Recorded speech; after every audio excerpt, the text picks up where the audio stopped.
morning, my friends. It's your old pal Jordan the Lion. Great to see you again today. Well, today is going to be action-packed.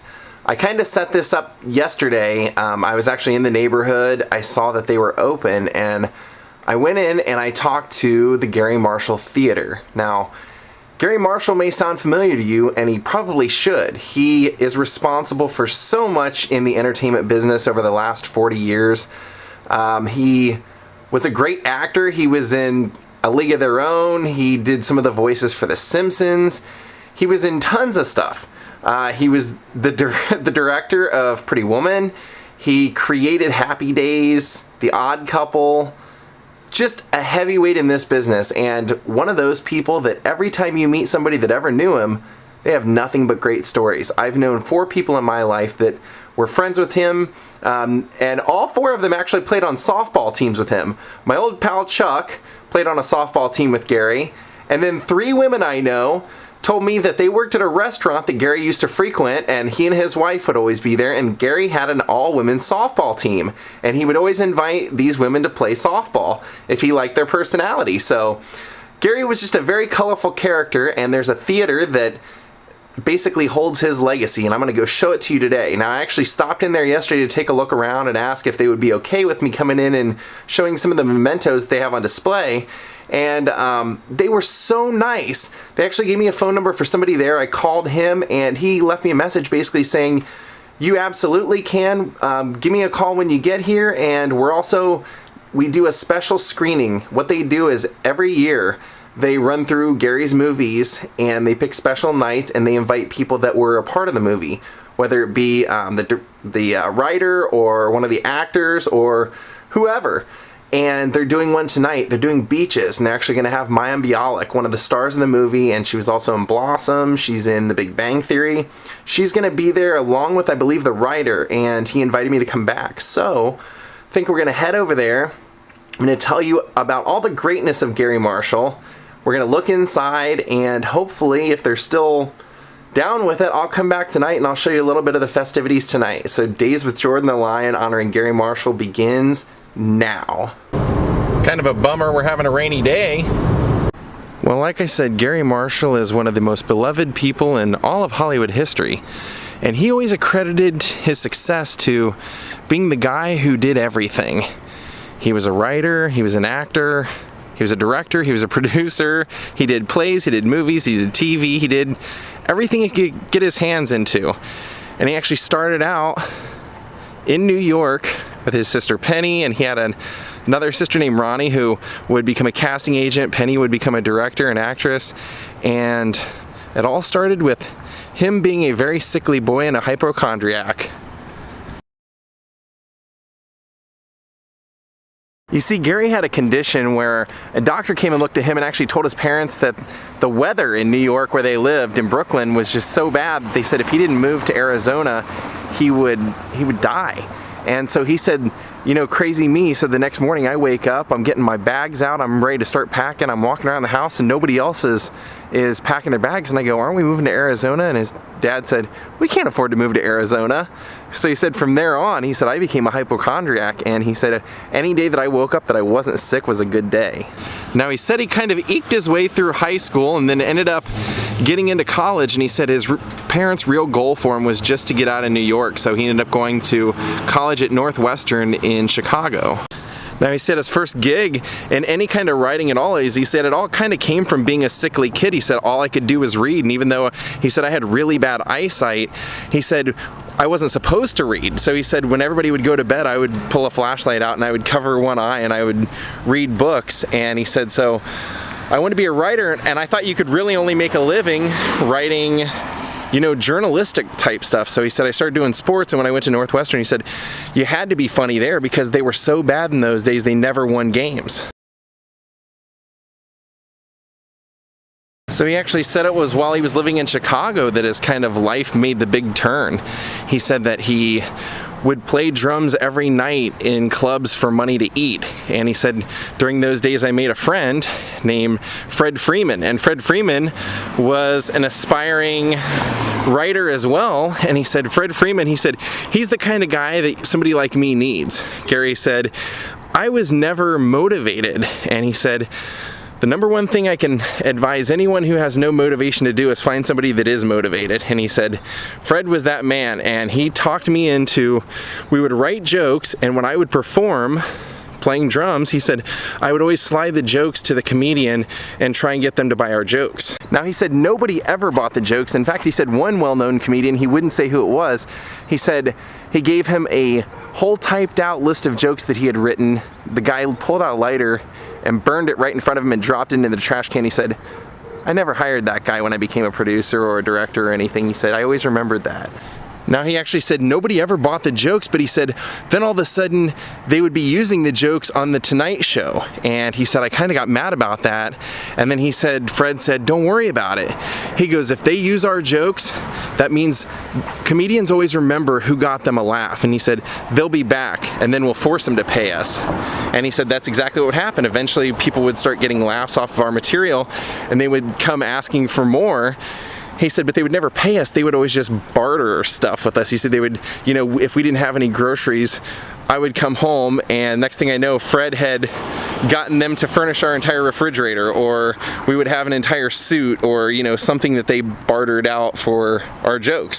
Now he said that the only two comedians in those days in that place that actually would buy their jokes were Joey Bishop and Phil Forrester. And he said the difference between the two was that Phil Forrester was really happy with his career, just playing gigs, playing like nightclubs and stuff, but he knew, he told them, he said, hey, you should really kind of follow Joey more because Joey's going to be on TV, he's going to be a big deal. And that's what they did. Eventually Joey Bishop would be occasionally asked to fill in for Jack Parr on the Tonight Show, and whenever he would hire both guys, the team, Garry Marshall and Fred Freeman, to write his material. And then they were getting such great ratings during that time that Jack Parr would then hire both guys, and when they were both working for the New York newspaper at the time, they would be making $45 a week, whereas for writing jobs they were getting like $350. So Jack Parr actually hired the duo and would hire them to write something called Campfire Stories, and what it was this bit that he would do where it was supposed to make the viewers believe that these little kids at day camp or at summer camp had written in these letters, and so these would get a great laugh, and Jack Parr would actually always jokingly say, these guys can write better than any 7-year-old anywhere. So eventually Joey Bishop would move out to LA and he would get his own show, and guess who he would call to write for him? That's right, the dynamic duo. Now they would come out here and they would start writing, and Garry of course loved it because he said he loved the weather, but he said originally he didn't want to come. He wanted to stay and write for Jack Parr in New York, and it was actually Fred that talked him into coming out here and exploring greener pastures. And he said then it became a complete role reversal where he said that I loved it out here and Fred didn't. So eventually their duo would break up, but they would start out writing here for the Joey Bishop show, and then their reputation kind of got around, and Carl Reiner hired them, as well as they ended up writing for the Danny Thomas show, and then they ended up writing at the same time for the Dick Van Dyke show and the Lucy show. So what Garry said he loved about writing for both shows was that he said Dick Van Dyke show, you could basically write out an entire premise and build it step by step, but he said the Lucy show, when they would write for that, they would always start with the ending. They would find out what the big payoff was and then work their way backwards, and he said that he would end up incorporating some of his real life stories into both shows. And he said one of the ones that he incorporated into the Dick Van Dyke show was the episode where you'll remember that Dick's child connects the dots while he's asleep on the sofa of the moles on his back to show that it makes the Liberty Bell. And Garry said that actually came from a real life experience when his mom was out here visiting him, and they were at the beach, and she was saying, oh, I should connect the dots on your back and see if there's a design. And he said that became one of the most popular episodes. And he said one of the episodes that we thought for sure we were going to get fired on the Lucy show, but we found out who Lucy really was he said that we had written this bit where she was going to go to like a skating rink, and then she couldn't get the skates off, and she would have a date later that night, so she would have to show up at the date and go down a red carpet with roller skates on.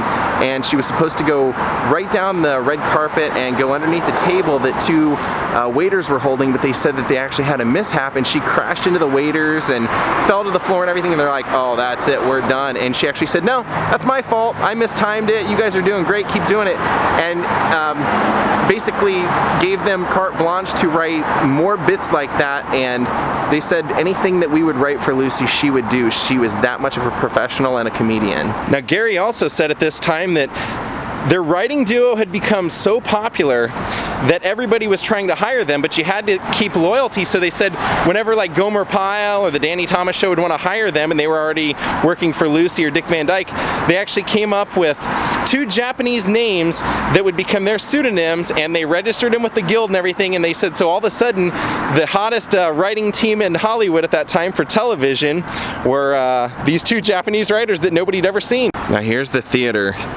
I believe at one point this was called the Falcon Theater when Garry was alive, and then once it was clear that this was always going to be his, they retitled it in his honor. And he actually said that, he said during that period, he said when he became a television writer, he said that where the change came was, he said, like Leave It to Beaver and shows like that, they had always hired writers that had written for radio, and he said, but the shows weren't really that funny, and so they realized, hey, maybe if we hire people that write for comedians, that maybe the shows will get funnier, and that's how they got into it. And he said, and you'd be hard pressed to find a show during that time that we didn't write something for. Now, Garry actually said while he was writing for the Danny Thomas Show, he met a writer there, and he said they were talking, and he said, I was telling the other writer who was much older than I was, I said, oh, I'm so glad to get this gig. I haven't had a writing job in 2 weeks. And he said, that guy said, this is the first writing job I've had in 6 years. And he said, that just, I couldn't quit thinking about that the rest of the day. And then he said, when we were leaving for the day, as that writer was walking out to his car, I chased him out and I said, how do I not work for 6 years like that? Like, how do I make sure that I never have a lull in that? And the guy said, do everything. He said, get your hands in everything. Become a writer, become a director, become a producer, become anything that you can get yourself into, then you're always going to have a hand in here and they won't be able to nudge you out. And he said, I kept that in mind. He said, I always like to have a partner. So even when our partnerships would dissolve people through the years, he said, I would always stick to either changing direction, writing for movies, or directing, or producing, or acting.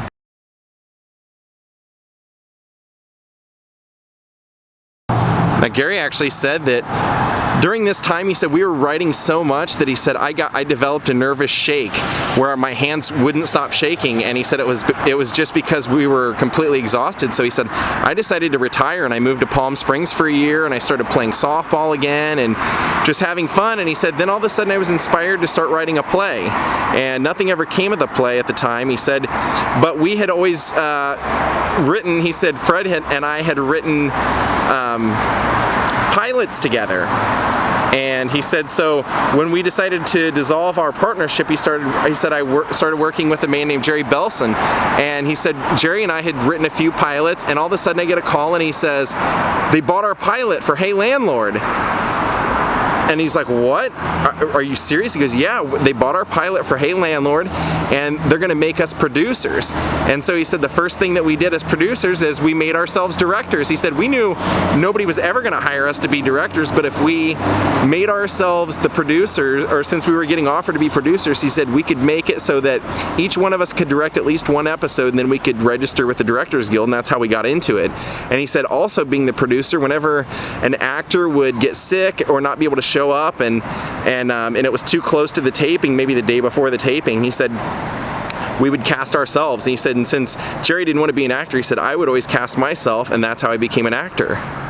Garry actually said that Hey Landlord was a total flop, but he said they would eventually bring it back years later because it was a show written about Gary's life in New York. He said they actually would bring it back years later and set it in the Midwest, and it would become called Happy Days, and Garry would get credit as being the creator of Happy Days.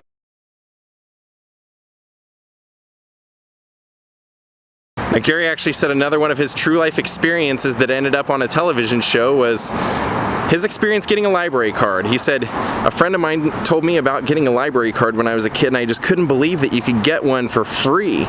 So he said, while we were writing for Happy Days, he said the networks would always kind of take notes from the government as to kind of what they were trying to get built up in the country at the time, and they said one of the things they said was, we want to get people reading again, so can you guys do something with a library card? So he said that's where that episode of Fonzie getting his library card came from, was my excitement of getting a library card and me saying, wow, it's free!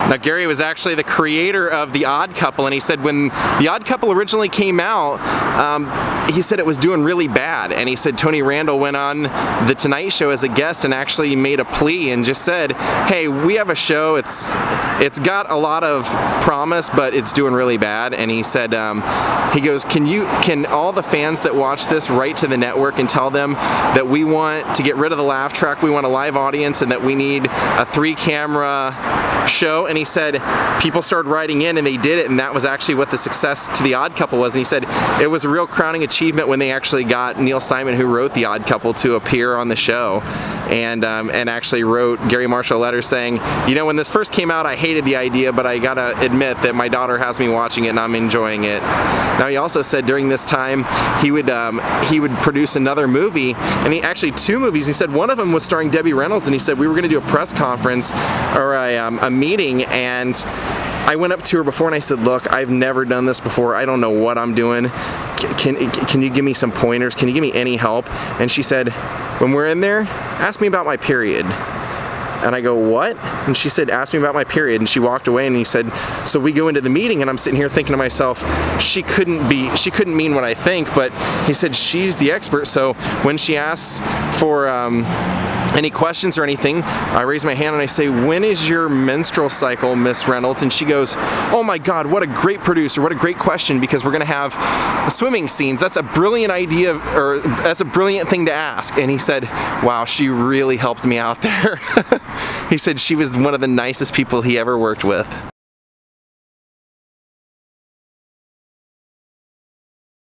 Now, they actually invited me to come in, so we're going to go in, but I wanted to fill you in on a little bit more of his history because I just find him to be such an entertaining person. He said that the reason that Happy Days was brought back later on was because of American Graffiti. George Lucas made American Graffiti. The network saw that was successful. They saw that Grease was lighting up Broadway, and he said all of a sudden they're like, wait a minute, we have something like that we didn't want to use a few years ago. And he said, so that's where they brought that back. And he said, truth be told, Arthur Fonzie, that was not supposed to be his name. See, since it was about Garry Marshall's life, his real name was Masciarelli, and he said that his father had changed it because they didn't want, in those days when you live there, they said that it was kind of frowned upon to have an Italian last name, so he said, we were going to have it called Masciarelli, but he said then his nickname was going to be MASH, and there was already a show out called MASH, so the studio executive said, it's going to be Fonzarelli and his name will be Fonzie. So let's go on in and see what's inside. Oh, and by the way, Laverne and Shirley and Mork and Mindy both sprang off of Happy Days. They were both things that were bit storylines in there that Garry Marshall would eventually get entire shows developed. And he actually said Mork was kind of an accident. He said somebody that he was working with said, hey, it was actually Michael Eisner. He said Michael Eisner called me and said, hey, think up an idea real quick. There's about 3 hours today where the studio executives don't know what they're going to do, and they're willing to cancel shows willy-nilly, and we can slide a show in. And he goes, I don't have an idea. He goes, just make up something, make up anything. And Garry Marshall said, well, my son wouldn't watch Happy Days unless I put an alien in there. And so Mork became that alien. He said, I just said, okay, well, let's make a show out of Robin Williams playing Mork. And he goes, another show was born. He said, I always believed in nepotism. He said, I was a firm believer in it. I actually made it an art form. He said, because I believed if you knew somebody and you knew they were funny, why not work with them? He said, that's why I made my sister an actress and made Laverne and Shirley for her. And that's why he said, I wanted to work with Robin Williams. He said, my sister had contacted me, told me about him, and I said, what's the guy do? And she said, well, he stands out on street corners with a hat and does like miming and stuff, and that's it. And he goes, that's all he does. I mean, that's his entire credential. She said, yeah, but his hat's full. And so he said, okay, well, I'll see him, and that's how he actually became Mork. Said he did his audition standing on his hands. Well, upon walking in, they have a brief description of his history, which I've pretty much already went over quite a bit of. He, directed Pretty Woman, Overboard, has been in many shows, which I've mentioned, and I'll go through them all at the end, but right here, it actually kind of mentions where this theater came from. And what I didn't tell you is that when he took that year-long break in Palm Springs and worked on that play that never went anywhere, when he decided he didn't want to make movies and he didn't want to do TV for a while, he actually went back and reworked on that play and then released it and debuted it here. And this actually says that he named the theater after his favorite sports team when he was a kid. And it also says that he would never miss a chance to meet and greet with guests when they came to this theater. So I wanted to show you some of the mementos they have in here.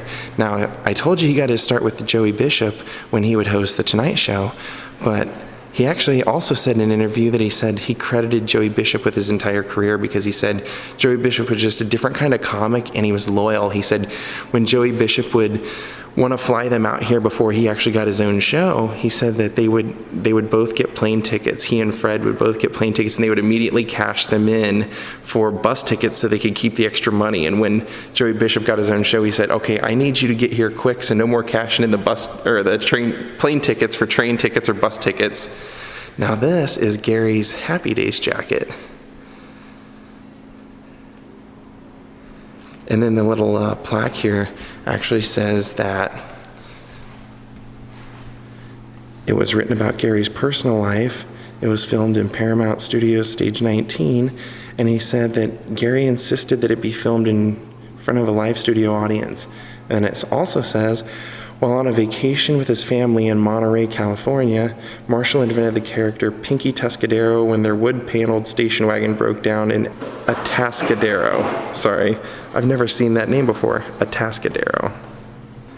Now, one of the great things that I was actually told that this theater does is that every year they show Garry's movies. And they always try and get, like I mentioned earlier in the vlog, somebody that was affiliated with the movie or as many people as they can. And one of the stories they told me yesterday was they said when they showed the Flamingo Kid, one of the people in the audience they didn't know was going to be there raised her hand and she had actually been in the movie. And I said, oh, that's cool. And the guy telling me the story said, yeah, she's actually Wayne Gretzky's wife. And I said, oh, wow. So that record right there is for Beaches because, of course, the Bette Midler song,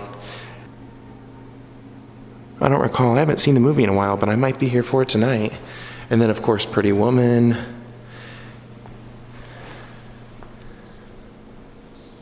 And then here is his script from the last episode of Murphy Brown.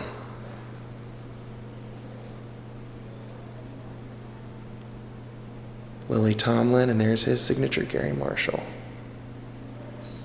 And then he also later on in life did Runaway Bride, he did The Princess Diaries, and this one's Pretty Princess.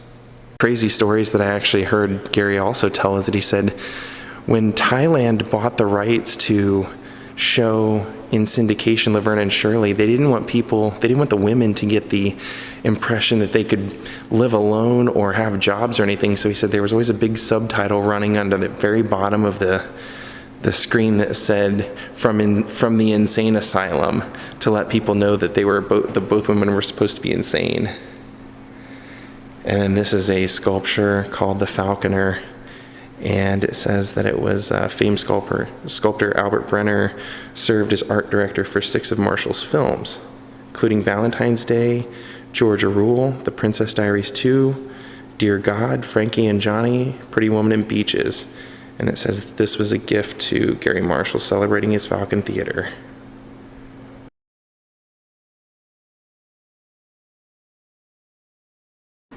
Now right here, they actually have on display Garry's film cutter. And one of the things that Garry Marshall said that he always stood by were 2 rules that his father taught him. He said, which was always to delegate because you couldn't do everything yourself, and never be afraid to learn what you don't know from someone else. So I guess that went hand in hand with him even learning how to cut and edit his own movies. As well as I found an interview with Julia Roberts where she was talking about working with him on A Pretty Woman and just said he was an absolute joy, and that she kind of almost looked at him as like a father figure, because she said he would always encourage you to do funny things, to improvise, to try things, and because it's him, you always wanted to.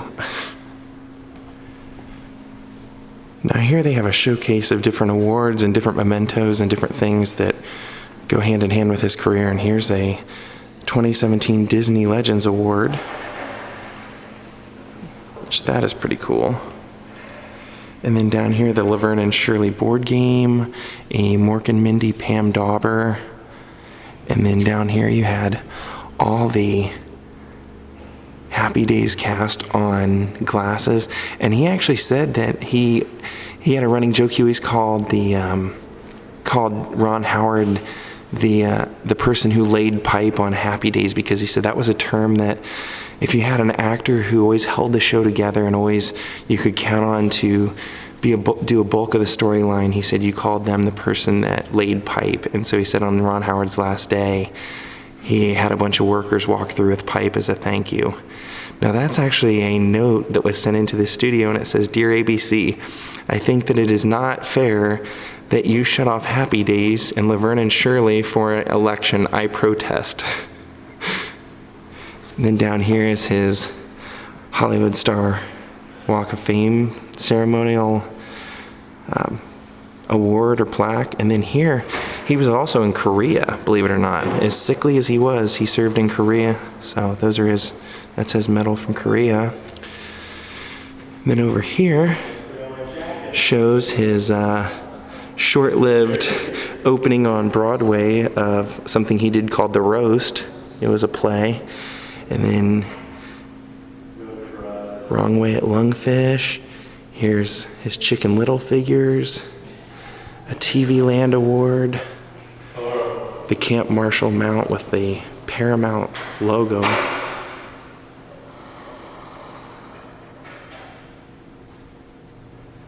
And then here is the 2001 Golden Reel. I think that just about does it for here. Now, hopefully, if all goes well, I'll be back tonight and I'll show you some of the festivities of the Q&A that they hold after the movie. Well, it has significantly started raining way more than it was when I started this, so we're actually done until tonight, if I'm able to come back tonight. I think they have to get clearance from Mayim Bialik to allow me to film any of the Q&A. But one of the things that the people here have told me yesterday and today both that I loved was they said, everybody that works here is nice. Everybody that ever worked with Garry is nice. It was a running theme in his life, and they actually said, just now, she goes, if you come back tonight, you'll hear stories, from people that were on the sets, but she goes, the stories are always the same.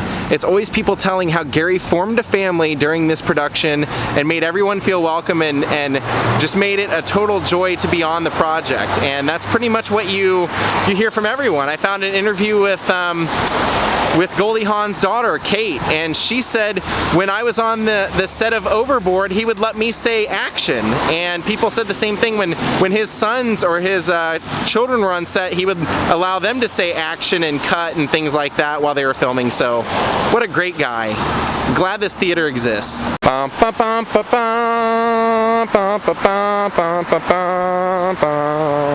a pretty rad looking umami burger. That wasn't always an umami burger, but wow, it looks pretty cool, doesn't it?